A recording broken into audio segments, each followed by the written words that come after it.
நீங்கள் ஒரு கிரிக்கெட் ரசிகராக இருந்தீங்கன்னா கண்டிப்பாக மறக்க முடியாத இந்திய அணி விளையாடிய எத்தனையோ போட்டிகளை பார்த்து இருக்கலாம். ஆனால் அப்படிப்பட்ட போட்டிகளுக்கெல்லாம் ஜாம்பவானுக்கு ஜாம்பவானாக இருந்த போட்டி தாங்க இந்தியா மற்றும் இங்கிலாந்து விளையாடிய இந்த கடைசி டெஸ்ட் போட்டி. இந்த போட்டியில் இந்திய அணியின் சாதனைகளை சொல்லிக்கொண்டே போகலாம். அந்தளவுக்கு இப்படி நடப்பதற்கு வாய்ப்பே கிடையாது என்று அனைத்து கிரிக்கெட் ஜாம்பவான்களும் அடித்து சொன்ன விஷயத்தை கூட மாற்றி காட்டியிருந்தது இந்திய அணி. ஏனென்றால் இந்த 5வது டெஸ்ட் போட்டியில் 4 நாட்கள் ஆட்டம் முடிவடைந்த நிலையில் இங்கிலாந்து அணி 6 விக்கெட்டுகளை இழந்து 339 ரன்கள் எடுத்திருந்தது. அதாவது 5வது நாள் தொடக்கத்தில் வெறும் 35 ரன்கள் எடுத்தாலே இங்கிலாந்து அணி இந்த போட்டியில் வெற்றி பெற்றுவிடும் என்ற எளிதான சூழல்தான் இருந்தது. அது மட்டுமில்லாமல் இது முழுக்க முழுக்க பேட்டிங்கிற்கு சாதகமான மைதானமாகவும் இருந்தது. அதனால்தான் 4வது நாள் ஆட்டத்தில் இங்கிலாந்து அணி பேட்ஸ்மேன்கள் அனைவரும் அதிரடியாக விளையாடியிருந்தனர். 50 ஓவர் போட்டியில் விளையாடுவது போல பாலுக்கும் ரன்னுக்கும் சமமாகவே விளையாடியிருந்தனர். அதிலும் இங்கிலாந்து பேட்ஸ்மேன் ஹாரி புரூக் என்பவர் ஏதோ T20 போட்டியில் விளையாடுவது போல வெறும் 98 பந்துகளில் 114 ரன்களை விளாசியிருந்தார். அந்தளவுக்கு பேட்டிங்கிற்கு முழுக்க முழுக்க 100% இல்லைங்க 1000% சாதகமாக இருந்த இந்த மைதானத்தில் இந்திய அணியால் 5வது நாள் போட்டியில் வெற்றி பெறவே முடியாது என்று போட்டியின் வர்ணனையாளர்களாக இருந்த முன்னாள் கிரிக்கெட் ஜாம்பவான்கள் அனைவரும் கூறிவிட்டனர். அதாவது 5வது நாள் ஆட்டம் தொடங்கி வெறும் 5 அல்லது 6 ஓவர்களிலேயே இங்கிலாந்து அணி விக்கெட் இழப்பின்றி எளிதாக இந்த போட்டியில் வெற்றி பெற்றுவிடும் என்றுதான் அனைவரும் நினைத்தனர். அதற்கு காரணம் இந்த பிச்சின் தன்மை முழுக்க முழுக்க அந்தளவுக்கு பேட்டிங்கிற்கு சாதகமாகவும் பவுலிங்கிற்கு எதிராகவும் இருந்தது. ஆனால் 5வது நாள் தொடங்கும் போது அப்பதாங்க நம்ம முகமது சிராஜின் மேஜிக் ஒன்று நிகழ்ந்தது.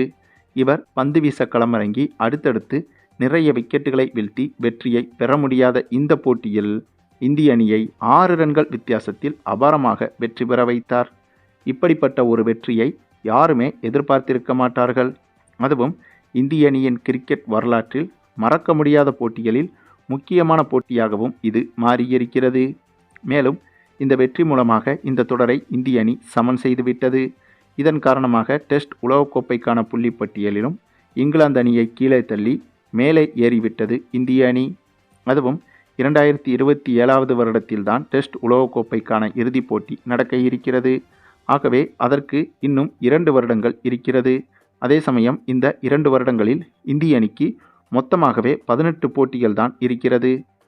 அதில் இந்த இங்கிலாந்துக்கு எதிரான தொடரை கழித்து பார்த்தால் இன்னும் 13 போட்டிகள் தான் இந்திய அணிக்கு மீதமிருக்கிறது. அது மட்டுமில்லாமல் இந்திய அணிக்கு 2025 மற்றும் 2027க்குள் மொத்தமாக இருக்கும் டெஸ்ட் போட்டிகள் 18 போட்டிகள் தான். இதில் 9 போட்டிகள் வெளிநாடுகளிலும் 9 போட்டிகள் இந்தியாவிலும் நடைபெற இருக்கிறது. அப்படி பார்த்தால் எளிமையான கணக்கு தாங்க.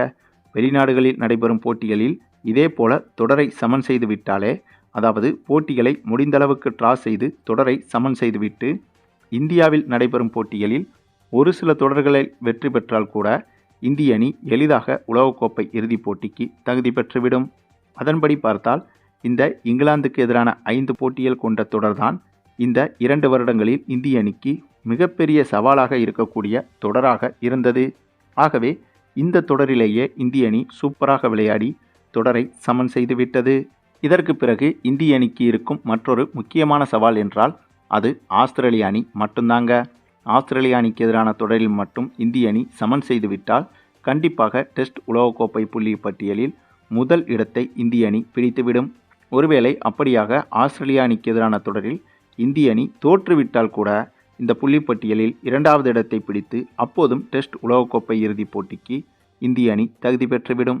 மேலும் இனிவரும் டெஸ்ட் போட்டிகளில் இந்திய அணி கண்டிப்பாக வெற்றி பெறுவதற்கான வாய்ப்புகள் இப்போது தெள்ளத் தெளிவாக தெரிகிறது.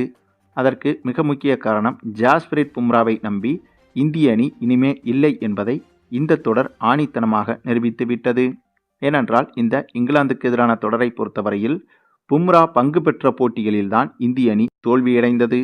பும்ரா பங்கு பெறாத போட்டிகளில் இந்திய அணி வெற்றி பெற்றிருக்கிறது.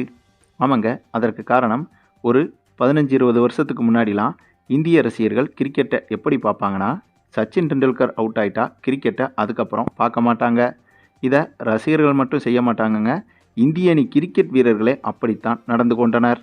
சச்சின் அவுட்டான பிறகு அடுத்தடுத்து அனைத்து பேட்ஸ்மேன்களும் அவர்களது விக்கெட்டை இழந்து தடுமாறுவார்கள். ஆனால் இதுவே தோனி என்ற தலைமை இந்திய அணிக்கு வந்த பிறகு இந்திய அணியில் பல சச்சின் டெண்டுல்கரை உருவாக்கி காட்டினார் தோனி. இதனால் சச்சின் என்ற ஒருவரை நம்பியிருந்த இந்திய அணியை அப்படியே தலைகீழாக மாற்றி வீரேந்தர் சேவாக், கௌதம் காம்பீர், யுவராஜ் சிங், விராட் கோலி, ரோஹித் சர்மா, ரவீந்திர ஜடேஜா மற்றும் நம்மதள தோனி என்று இத்தனை வீரர்களை நம்பி இந்திய அணி இருக்கும்படி மாற்றி அமைத்தவர் தோனிதான். ஆகவே இதிலிருந்து தெரிவது என்னவென்றால், சச்சினை நம்பி மொத்த அணியும் விளையாடும்போது சச்சின் அவுட் ஆகிவிட்டால் இந்திய அணி தோல்வியடைவது உறுதி. அதே போலத்தான் இப்போது பும்ராவை நம்பி மட்டுமே பந்துவீச்சில் இந்திய அணி களமிறங்கும் போது மற்ற பவுலர்களின் தன்னம்பிக்கையையும் பும்ரா மீதுதான் இருக்கிறது. இதுவே பும்ரா இல்லாத போட்டிகளில் மற்ற பந்து வீச்சாளர்கள் அனைவரும் சிறப்பாக பந்து வீச வேண்டிய கட்டாயத்திற்கு தள்ளப்படுகின்றனர். அதன் அடிப்படையில்தான் இந்த இங்கிலாந்துக்கு எதிரான தொடரில் பும்ரா இருக்கும்போது இந்திய அணி தோல்விகளை தழுவுவதும், அதேபோல பும்ரா இல்லாத போட்டிகளில் தாங்கள்தான் விக்கெட்டை எடுக்க வேண்டும் என்று ஒவ்வொரு பவுலர்களும் முழுதாக நம்பி முழு முயற்சியையும் வெளிப்படுத்தியதன் காரணமாகத்தான் இந்த தொடரில் பும்ரா இல்லாமல் இந்திய அணி வெற்றி பெற்றது. ஆகவே இந்த ஒரு நம்பிக்கை என்பது இந்திய அணிக்கு இன்னும் மிகப்பெரிய பாசிட்டிவாக அமைந்திருக்கிறது. ஆகவே இந்த 2 வருடங்கள் 18 டெஸ்ட் போட்டிகளில் விளையாட இருக்கும் இந்திய அணி ஏற்கனவே 5 டெஸ்ட் போட்டிகளை முடித்துவிட்டது. இன்னும் வெறும் 13 டெஸ்ட் போட்டிகள் தான் இருக்கிறது. அதுவும் பும்ராவை நம்பியும் இனிமேல் இந்திய அணி கிடையாது. இப்படி இருக்கும்போது 13 போட்டிகளில் 4 அல்லது 5 போட்டிகளில் வெற்றி பெற்றாலே உலகக்கோப்பை இறுதிப் போட்டிக்கு இந்திய அணி தகுதி பெற்றுவிடும். அது மட்டுமில்லாமல் இப்போதுதான் இந்த தொடர் ஆரம்பித்திருக்கிறது. அதாவது டெஸ்ட் உலகக்கோப்பைக்கான தொடர்கள் ஆரம்பித்திருக்கிறது. ஆகவே ஒவ்வொரு அணியும் ஒவ்வொரு தொடரில்தான் விளையாடுகிறது. அதன் அடிப்படையில் பார்த்தால் இந்திய அணி இப்போது புள்ளிப்பட்டியலில் 3வது இடத்தில் இருக்கிறது. அதாவது தொடர் தொடங்கும் போதே 3வது இடத்தில் இருக்கும் இந்திய அணி கண்டிப்பாக அடுத்தடுத்த போட்டிகளில் வெற்றி பெறும்போது முதல் இடத்தை எளிதாக அடைந்துவிடும்.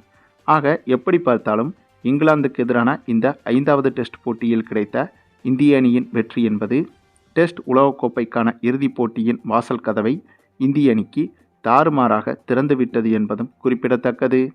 சரி, நீங்கள் சொல்லுங்கள், இந்த 5வது டெஸ்ட் போட்டியில் இந்திய அணி பெற்ற வெற்றியை பற்றியும், இதன் மூலம் அடுத்து வரும் டெஸ்ட் தொடர்களில் இந்திய அணி சிறப்பாக செயல்படுவதற்கு வாய்ப்புகள் இருக்கிறதா என்பதை பற்றியும், அதேபோல டெஸ்ட் உலகக்கோப்பை இறுதிப் போட்டிக்கு இந்திய அணியால் தகுதி பெற முடியுமா என்பதை பற்றியும் நீங்கள் என்ன நினைக்கிறீங்கன்னு உங்களுடைய கருத்துக்களையும் கமெண்டில் தெரிவிங்க. மேலும் இந்த வீடியோ பிடிச்சிருந்தா லைக் பண்ணுங்கள், மற்ற அனைவருக்கும் ஷேர் பண்ணுங்கள், மறக்காமல் நம்ம சேனலை சப்ஸ்கிரைப் பண்ணுங்கள்.